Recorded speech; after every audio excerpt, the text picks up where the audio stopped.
Vamos con Ahora sí, Chris. vamos a tener la conferencia de resiliencia cibernética, que me parece buenísimo este tema. ¿Está listo para responder? Pues está a cargo de Chris Gerritz de Estados Unidos, es cofundador de Infocyte. Él es ingeniero eléctrico e informática de la Universidad Estatal de Oregon, oficial retirado de la Fuerza Aérea de Estados Unidos y un veterano discapacitado. Es un pionero en operaciones defensivas del ciberespacio. La empresa que él fundó Infocyte, es el resultado de su experiencia en la casa de adversarios. Imagínense en eso, Mm, dentro de las redes más atacadas del mundo, que sería chévere. ¿Cuáles han sido esas redes más pues atacadas? las redes Instagram, militares, TikTok, las exacto. redes militares de Estados Unidos, imagínate. Imagínate eso. Lideró el primer equipo cazadores de malware en las fuerzas militares de Estados Unidos. O sea, de verdad que tiene una experiencia impresionante. Es un duro. Y esta experiencia le ofrece una perspectiva única de cómo combatir amenazas de ciberseguridad de hoy en día. Pues los saludamos. Welcome, Chris. Thank you for having me. And I wish I spoke Spanish. This would be, of course, to a wider audience, but hopefully I'll slow down my normal pace. Yeah, no, that's good. I'm really looking forward to listening to your talk. I saw the demo yesterday. You know, your appliance. It's really fantastic. So looking forward to hearing your talk. You have control now, so Great. Latin America is all yours. Well, thank you. So, you know, today we'll talk about cyber resilience, and really what that means is being ready for the attack that's going to come. You know, every organization wants to stop an attack, stop a hack, stop the crypto lockers from ransoming your network. But every so often it does occur. You know, the hacker can get in, whether they're coming into your network to steal data or whether they're coming into your network to lock the whole network up and ransom you. You know, the critical thing to do and be ready for is that moment that they actually get in. You know, there's a misnomer from history that says that once they're in, it only takes seconds for them to achieve their objective. And that objective might be locking your network. That's not actually true. You do have time to respond after they're in. It's a whole process of detection and response is being able to stop them before they reach their full objectives. And if we look at the amount of time that these threats remain on our networks when they do get in the US, it's averaged out at about 57 days. Globally, it's closer to 6 months of dwell time where an attacker can get in and now they have control of your network for 6 months before they finally get found. And so they can do a lot of stuff in 6 months. They can do a lot of stuff in the first week. So it's really critical, and we'll talk about some of those cases, you know, where you have ransomware where it's very quick, but you still have the ability to respond, and it's that first hour after that hack that's really the most critical, but also the one most people stumble on. So today we'll talk about that. We'll talk about being ready to respond so that in that first hour after you discover a suspicious attack or an activity indicating that you have been infiltrated, that you know what to do, not only from having visibility, from a tooling perspective, but also being ready and experienced to know what do you do first. So I want to start out with a story. And this story is really, it's something that I was personally involved with last month. And so this was a major hospital attack. It was one of Infocyte's customers. They had a license of Infocyte. They were not fully deployed in our monitoring mode, but they had us in response ready, which meant they were trained on the product for using it in response, and they could point it at their network whenever they needed to respond. So this was a 7,000 employee network, 1.7 US billion dollar budget hospital. This was July, and it was 3 a.m. on a weekend when this this detection occurred. And so what they actually detected was that there were several unknown file executions on their PCs throughout their network. They didn't know how many yet. It was just multiple attempts to execute this randomly named file called rain meter from a temp folder. And there was no antivirus alert. There was no intrusion detection alert. There was no firewall alert. Even though they had Optiv 24/7 monitoring, they weren't getting an email from them saying that they had detected attacks. None of their products really detected this attack. It was only because they had application control that didn't allow executions from a temp folder to go off unless they were approved. And so they were lucky on this case because they had this attack occur we didn't know what this was at first. It happened to be a crypto locker attack. They were going to ransom this network, and it was placed into those temp folders as a pre-staging throughout the network, and then executed at 3 a.m. So they scheduled the execution of this thing for 3 a.m. at the worst possible time so that they could crypto lock the entire network before the security team even woke up. But they failed on that. And so Infocyte was brought in to help figure out, where is this execution coming from? What was being attempted? What is this thing that happened, and how did they get in? How did this thing get executed? And so that initial response, the first thing that you do in any of these cases is to triage the data that you've received. So we had one alert from application control saying this file tried to execute. What we did with Triage was we pointed Infocyte at all their key servers, some of their most critical systems, and branched out from there to all their workstations. So we looked at their servers, and we looked at the systems that had this unknown file execution. And what we found was 3 memory injects on 3 key servers. This turned out to be Cobalt Strike after we did a little bit of analysis. And so we found Cobalt Strike, which is a very highly used penetration testing framework these days. Almost all the hackers are moving to Cobalt Strike because they've lost access to a lot of the exploit kits out there. But Cobalt Strike is not crypto locker. The crypto encryption malware was something that Cobalt Strike was used to spread around the network and then execute at 3 a.m. Cobalt Strike was their access point. This is their beachhead, if you will. And so what we discovered from this triage was they were able to execute this on all the PCs, try to execute this file, because they had access to these servers, they had access to the domain controller, they had access to an account with full domain administrator privileges. And so that triage basically identified the scope of the breach, how deep it went, what privilege level they had, and then that really gave them the ability to go and stage that ransomware throughout the network to execute it at a specific time. And so through that triage, we get an initial root cause of a user, which basically we found was a doctor's account, had over elevated privileges. They had privileges to be able to access all these servers that they shouldn't have had access to. But at some time in their past, they had assigned these privileges to these doctors because they needed to run a specific application. And so we turned up Infocyte on and monitoring. We were trying to find out, not only from the triage, how deep did it go? Where is their beachheads? Do they still have access? And are they still in? If that application control was the end of it and it just stopped it, we would have been fine. But what we found was 3 beachheads with Cobalt Strike. They had continued access to this network. So what do you do next? That first kind of component of triage is really to identify the scope of the breach and where else they might be and what's their entry points. And so once we know that initial data, and we want to basically be able to do that within an hour or so of that attack, now we have a little bit of an understanding of how we can contain them, or at least attempt to contain them. And so just with that initial triage data, within about an hour, we're able to identify 3 Cobalt Strike servers. We found out what IPs they were communicating to. We found a PowerShell script with a download script that pulled down more malware from a remote location. And so with that, we were able to say, let's disable the compromised user's account. It was a doctor's account that they were using. We are going to do an IP block. We made recommendations for them to block IPs at the firewall based off of what the Cobalt Strike was communicating to. And because it was on a key server and then a domain controller, we said any admin account, domain admin account, that has logged into a domain controller or one of these servers should be reset as well. So those were the 3 recommendations we made then, and they went off and did that. That was within the first hour or so of this attack after we detected it. The actions on Infocyte's side was to remove the ransomware from all the systems. If they had another entry point outside these 3 Cobalt Strikes, they might have been able to go in and change the folder from a temp folder to a different folder. In fact, during monitoring, we saw them starting to do that. They realized their mistake and they were restaging for a second attempt when we were doing all this response. So it was very critical that we went fast. So we went ahead and killed the Cobalt Strike injections by resetting those processes that they were in.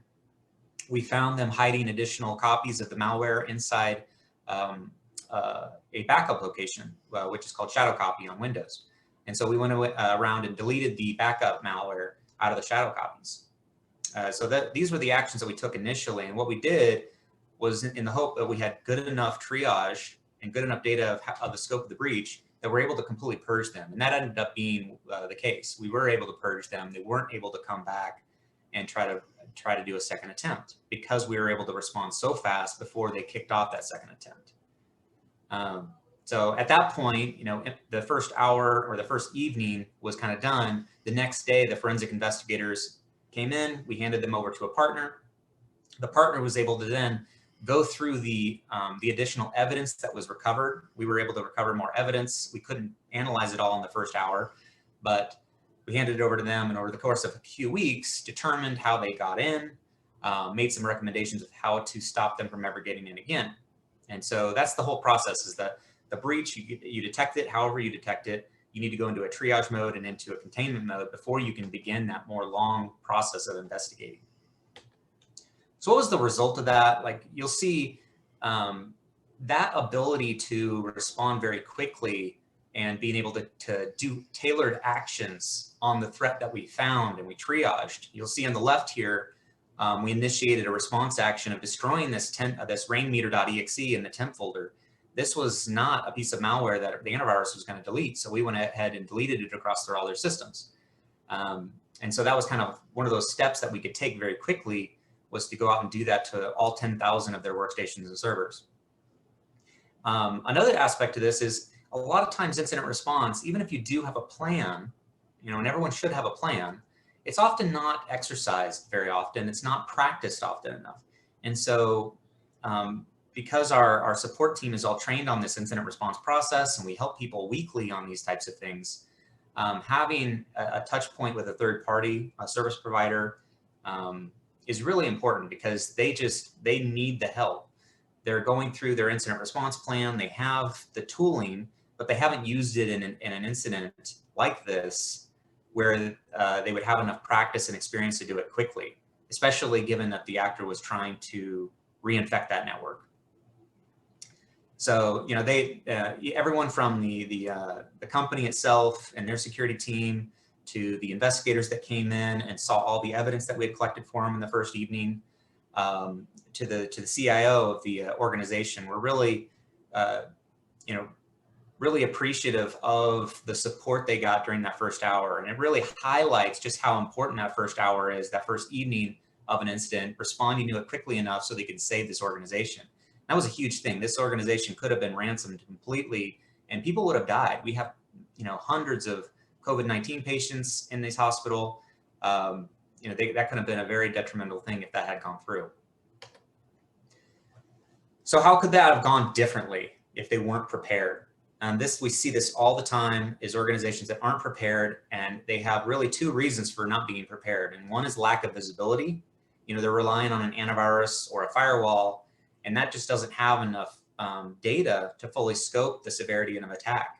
Modern attacks, and we'll go through this, are staged. They have multiple stages, 1, 2, 3, 4, and they can do multiple actions in each stage. And if your antivirus only picks up one of those, but the other chain of events still occurs, they might still have access. In this case, Cobalt Strike got in undetected. They have a beachhead into the network and full admin rights.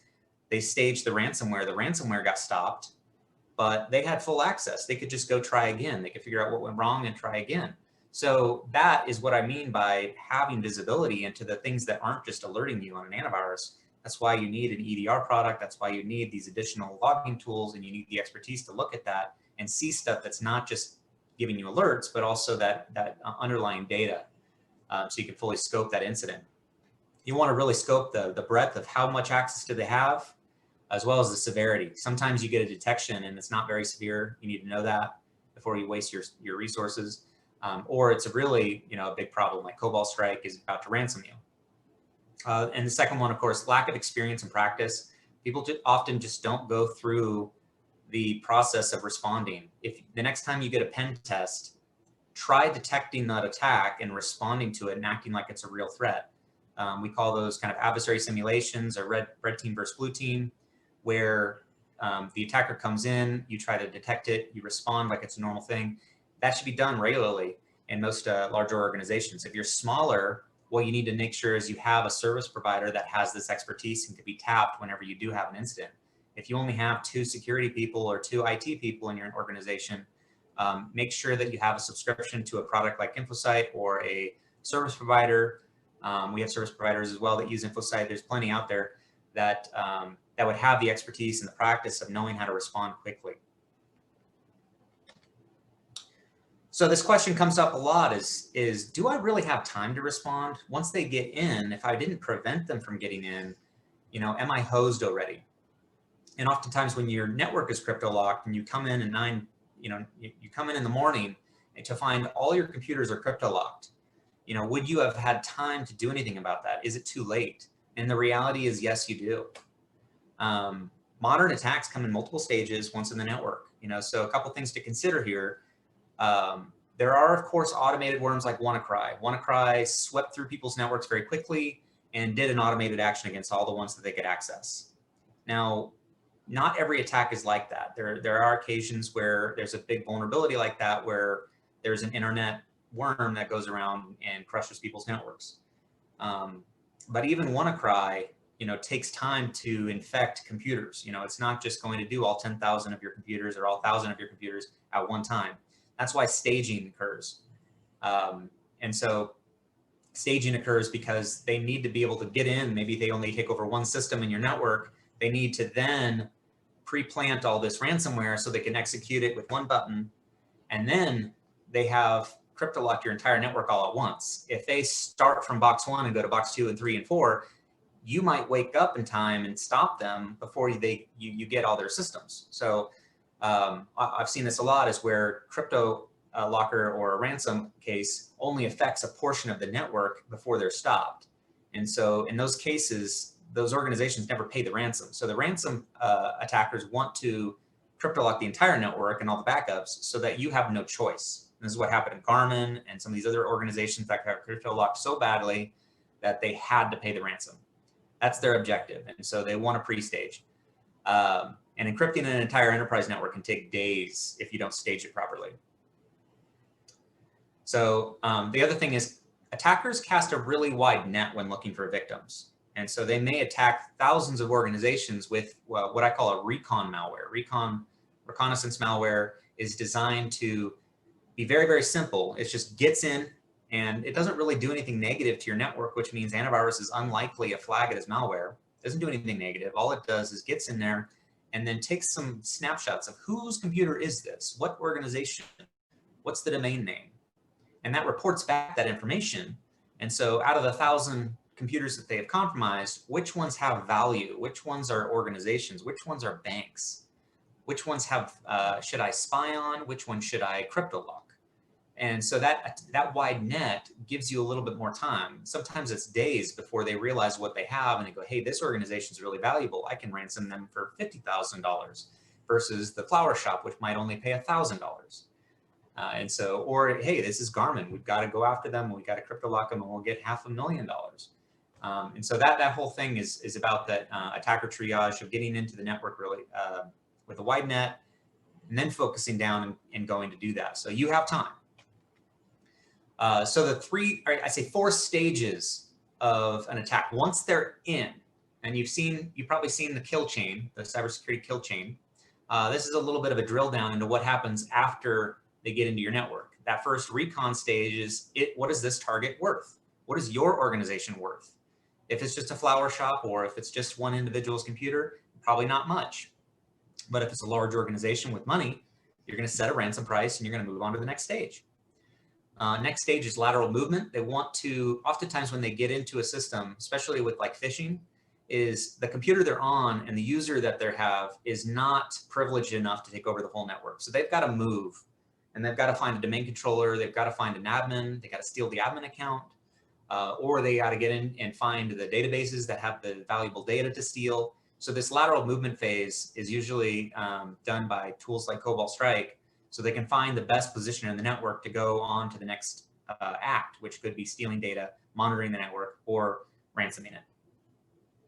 If the attacker wants to ransom fully, they need to stage that malware.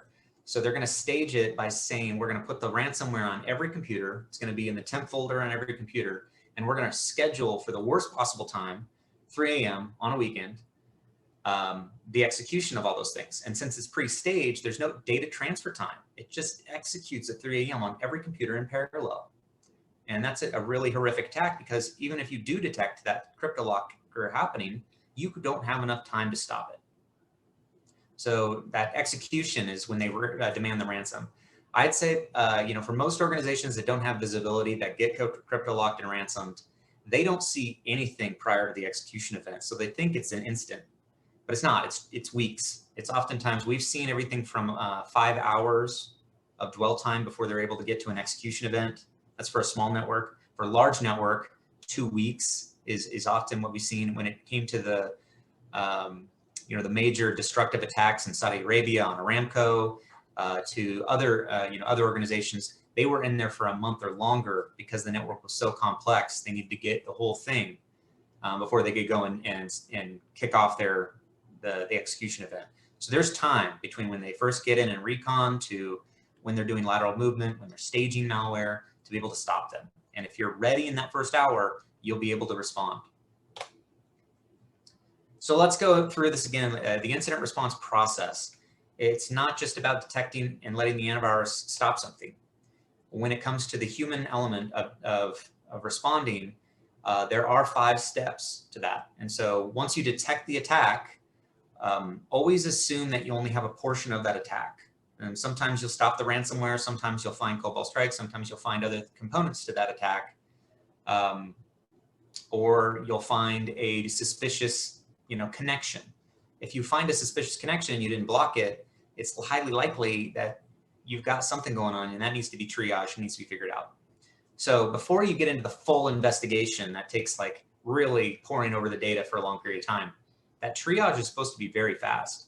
If you have the tools to do it, a tool like Infocyte is designed to do triage extremely fast. We can triage thousands of computers an hour to try to scope the breach of what's out there, and really feed a decision.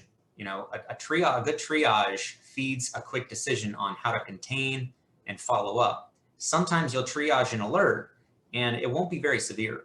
It will be, hey, this is flagged on our intrusion detection system, but really it's just ransomware. It's not ransomware, it's actually just adware.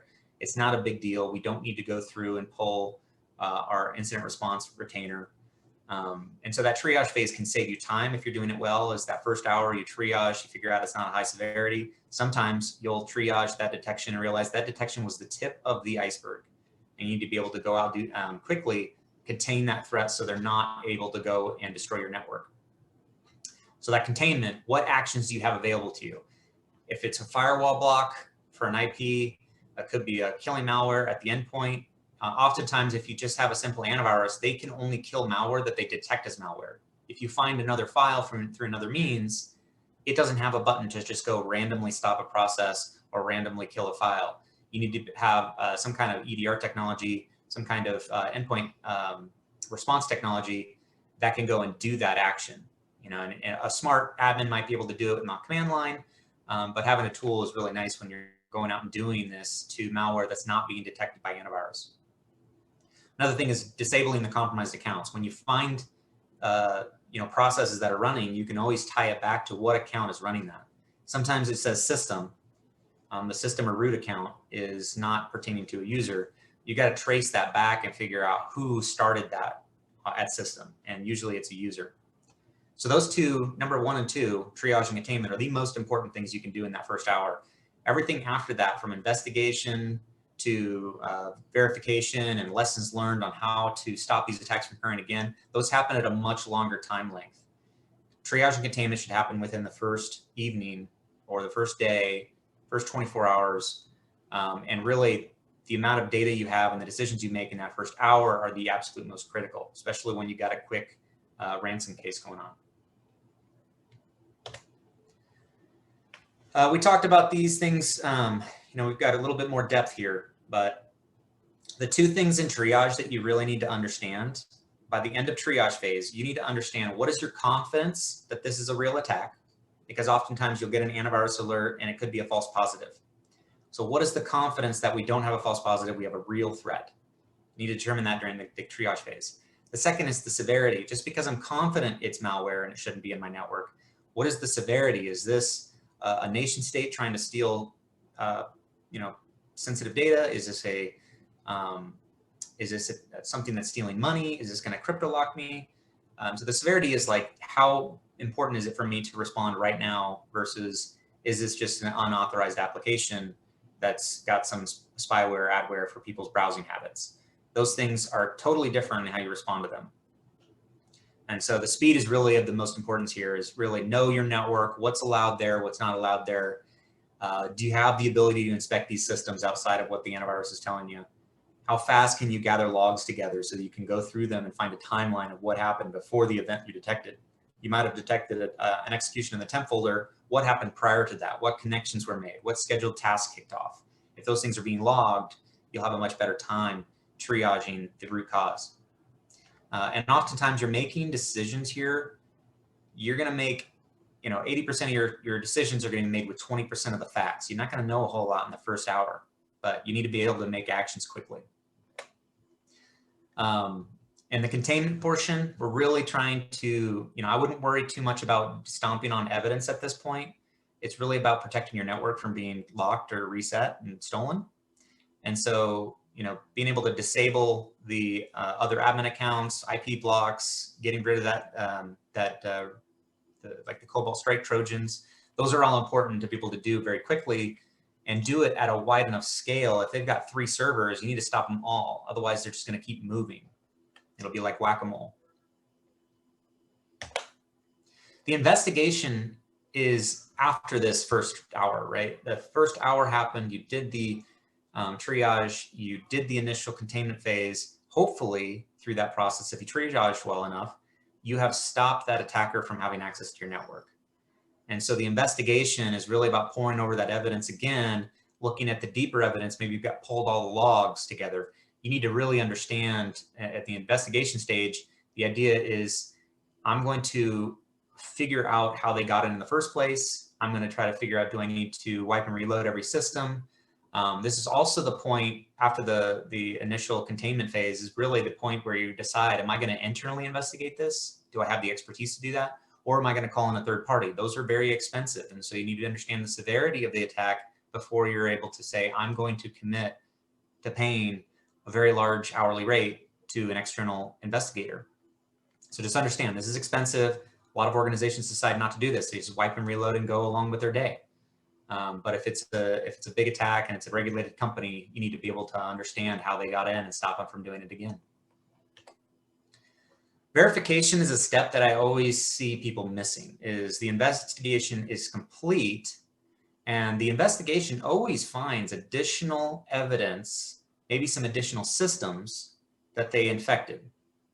And so the verification stage is really about taking the data and the information we got from an investigation and go back through your network and re-triage it. And the idea there is that they may have left behind a hidden access that you didn't see in that first triage phase. So the investigation, now you have a lot more information to go on. You really want to verify this network is still clean.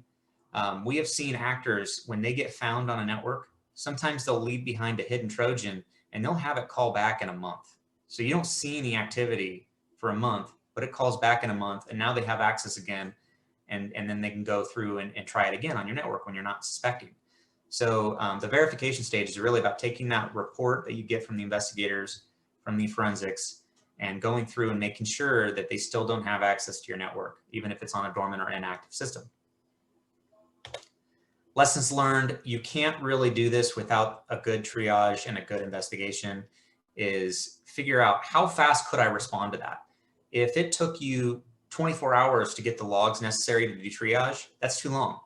If it took you, longer than a day to fully triage the problem, that's too long. If you waited for the investigators to show up because they're the experts and it took them, 2 days to get in, that's too long. So lessons learned are about not only improving your incident response process, but also figuring out how to stop the attack from occurring again. If you've done a good enough investigation, you may have root cause. You figure out that it was a vulnerability in one of your web servers, or it was a user that had over assigned privileges. Those things can be corrected, and so they don't need to happen again.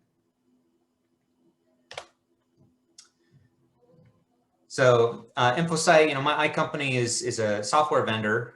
And so when you're doing detection and response, it's good to have something that's capable of right-click respond kind of actions. So I'll give you a little bit of idea of how we designed Infocyte to specifically do this. We are in the EDR space, but we are not a prevention product. We are not an antivirus. So you still need an antivirus. We're often paired with things like Cylance and Microsoft Defender and other tooling like that. Various organizations, whether it's ESET, anything that's going to prevent the attack, Infocyte's really the backstop on the response side. And so we can detect, we can triage, we can respond and contain, and make that whole process smoother. And so whether you're being proactive, we're a cloud-based solution, so we can hunt for threats the antivirus didn't see. We can help you respond to threats, even if the other tooling didn't see it. We also have a deployment model that's very unique.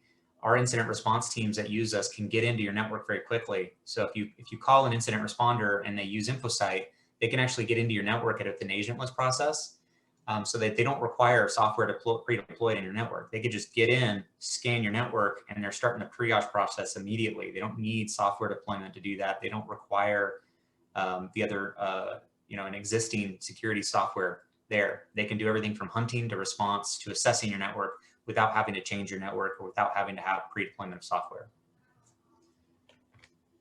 So we sell that in 3 different categories. You can call a partner of ours or a user of Infocyte and have them assess your network, which is kind of a proactive hunt. You can have them come in and respond to an incident that you're having. They can bring in Infocyte and within that first hour be triaging your network and containing the threat. You can also buy a subscription directly and monitor your network. We have a full EDR suite where we can monitor the systems, collect all that real-time data, and find immediate root cause when you do have a threat. And you'll be able to use all those same response options that our incident response and our teams use every day. So what does that give you? That entire process is really enabled or assisted with Infocyte. It's, we can actively enumerate a network from ground zero. You just give us an IP range or a domain name. We can query the Active Directory network and figure out what's in your network, scope threats, contain. We have right-click to remediate, right-click to contain options. You don't need to have a whole lot of knowledge there.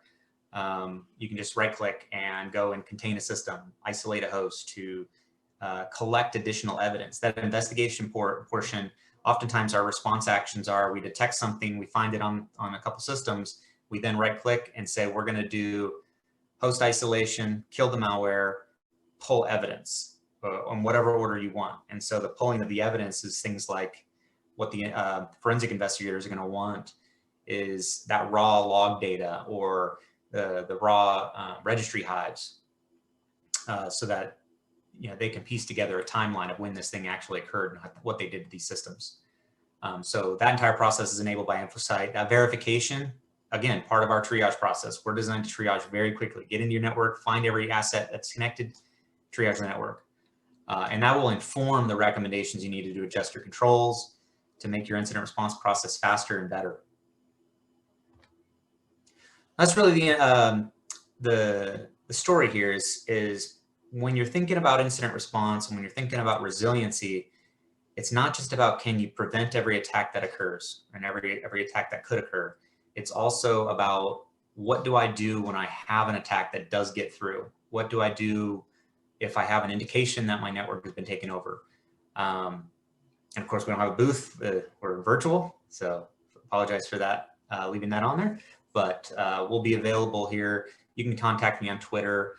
I think, Edgar, do we have an opportunity for questions, or is this kind of less interactive? No. I have some questions here. Great. So yeah, because that was fast. I'm like, oh my God, I have 20 minutes of questions. So the timing, the timing issue, right? Mm-hmm. Where we have time or not, that is a common thread in the conversations nowadays, right? Mm-hmm. When I did the Tactical Edge in August in the States, we had people like Wendy Nather or Andy Ellis, right? The CSO from Akamai. They were both talking exactly about that, right? Mm-hmm. How can the CISOs, how can the cybersecurity team create the time they need to respond, because we don't have the time. Mhm. So what are your suggestions? What do you suggest that people do to be able to create that time before the incident happens? Yeah, I think it's all about the visibility that you have. A lot of people don't have time because they simply didn't have the visibility of what was happening prior to the most critical portion of the attack. Yeah. So when you're being ransomed and you've got the pop-up that says, we have crypto locked your entire hard drive and you need to spend us Bitcoins, how long did it take them to encrypt that hard drive? Yeah. How long did it take them to stage that throughout the network? Like, people don't see that because they just didn't have visibility. And so they think, I'm crypto locked, it's too late, I'm done. Now I need to go into response mode. I can't even do it. Right. And we do that. We do support some incidents where the entire network has been crypto locked. And they come in with Infocyte and we're like, well, we're not going to be able to save you, but we can find out where their accesses are. Maybe you have backups and you're going to restore from backup. That incident response process transitions into, how do I safely recover rather than how do I stop the attack from occurring? So if you have visibility to stop the ransom from coming in, and again, what we're seeing in the last 18 months, it's changing. In the last 18 months, these hackers are getting in with the recon first, and there's time before they realize that, hey, this is highly valuable. I'm going to go ransom them. Here's the price I'm going to set. Then they're going to stage the malware. They're going to move laterally, steal an admin account, stage the malware, schedule it for the horrible time at 3 a.m., and then go. So we've been seeing this timeline occur over and over. Is they get into Tuesday, they execute on Saturday. And so you've got this 3-day window, 4-day window to go and respond. So you either can get it when they first get in to before they execute the ransom, or you're responding after the ransom occurs, and now you're in, how do I get them out so that I can recover safely? But it's funny because, we've been talking about the same steps for the past 11, 12 years, right? Mm-hmm. Recon, it's always the first step. Hackers don't do anything unless they do the recon. And so we have a lot of solutions out there that check for behavior and stuff like that, but we're still seeing it. I mean, it's not new. So, yeah. I mean, what can we do? I mean, the other day I was telling the story that, I'm outside and I hear a mosquito around my ear, right? Immediately we're like, oh, damn. It's not a question of, am I going to be bitten? It's a question, where did the stupid thing bit me, right? Yeah. Because once you hear him, it's too late. So what can we do? I mean, what can we do? What can Infocyte do to help us with that recon stage? Or does Infocyte come in at a different stage? I think this has to do with our mentality.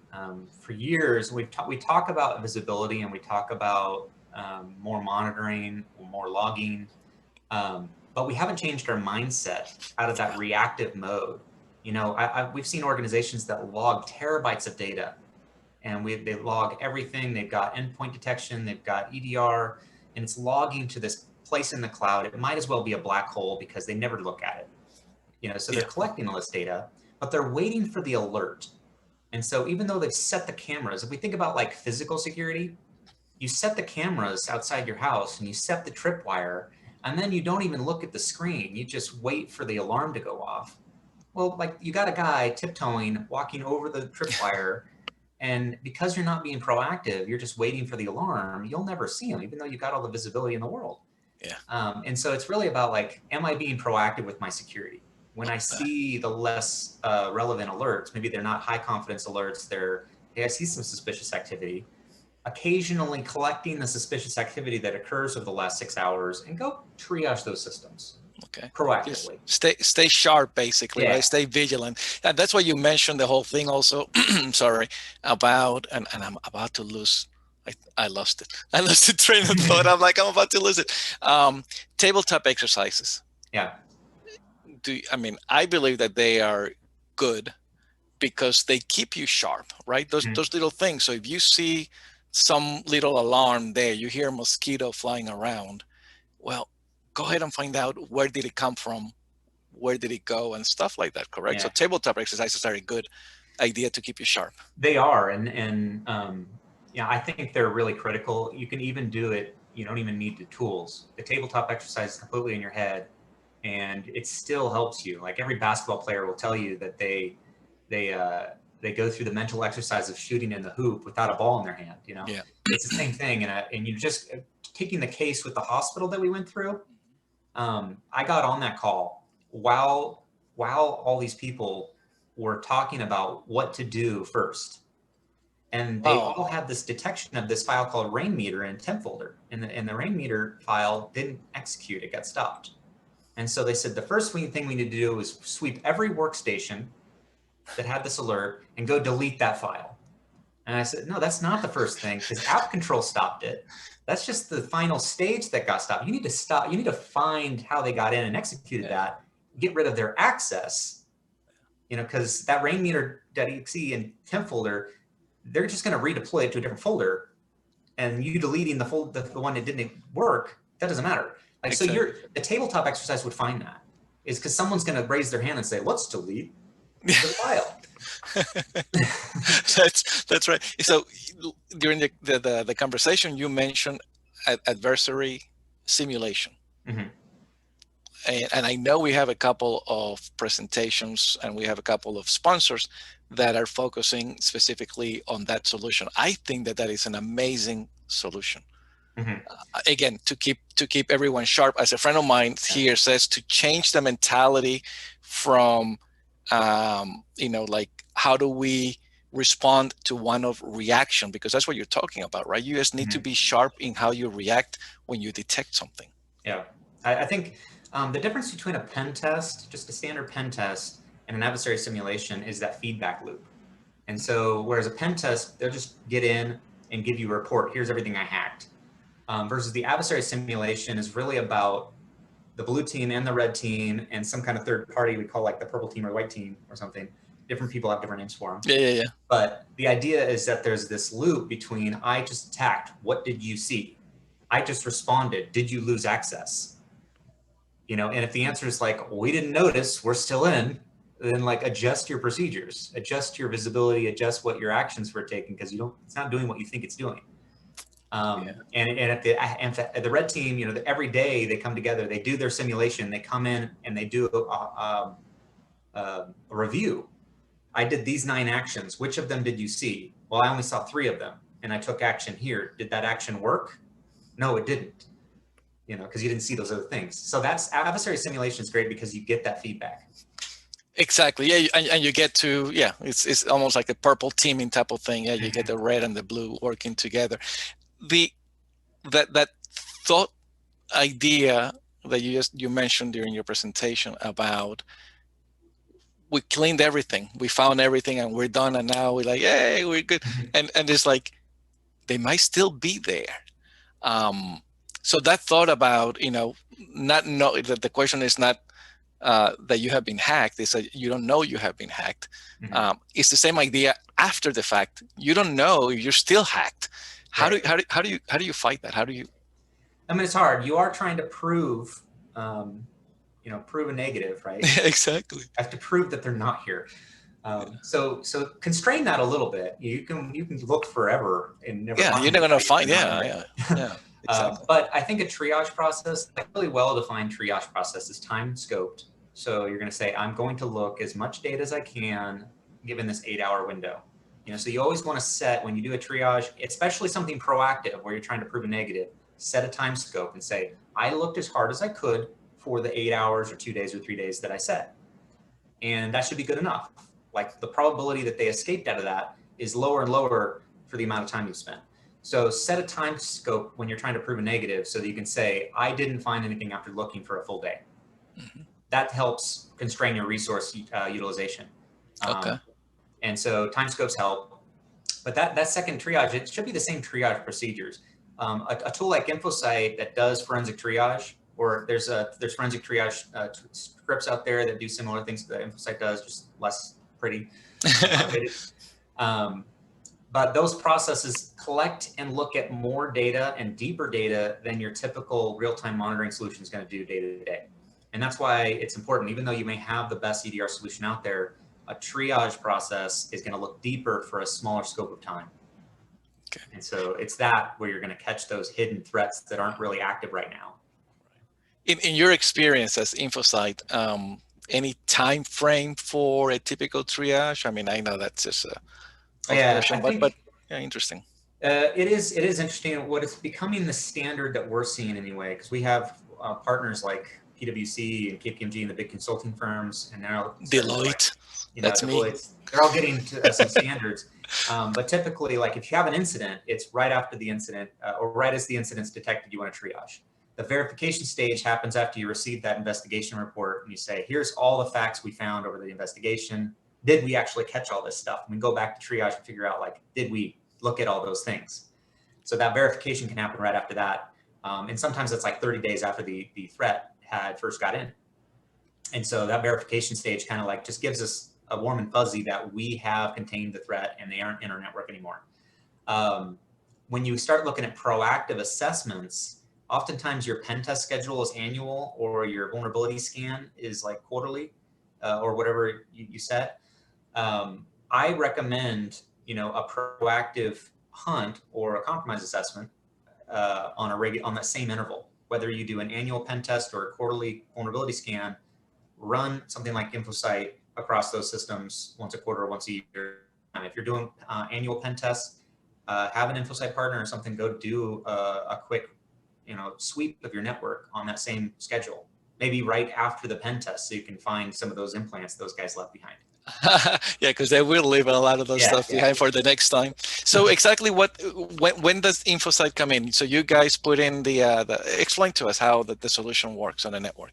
Yeah, so the interesting thing about Infocyte is we do have an agentless process. We do have an agent, a typical EDR agent. So when you think about EDR, we can do that function of monitoring your network. And so we can deploy an agent and it can monitor in real time everything that's happening for the behaviors that are happening. That's a subscription product that we sell to enterprises. But we also have our assess and respond packages, which are actually sold mostly to partners. And so our partners go and deliver an assessment or they deliver a service or an incident response engagement. And so oftentimes the agentless portion comes in.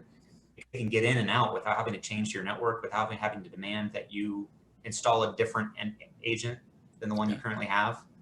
And anytime a third party is brought in and you restrict them to what tools you already have deployed, they're not going to detect much more than what you already detected because they're not bringing in a third party tool.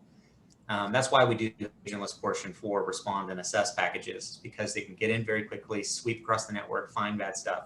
So generally, when you're engaging with an Infocyte, you're either having a services engagement with one of our partners for a 30-day engagement. Usually it takes like 2 weeks.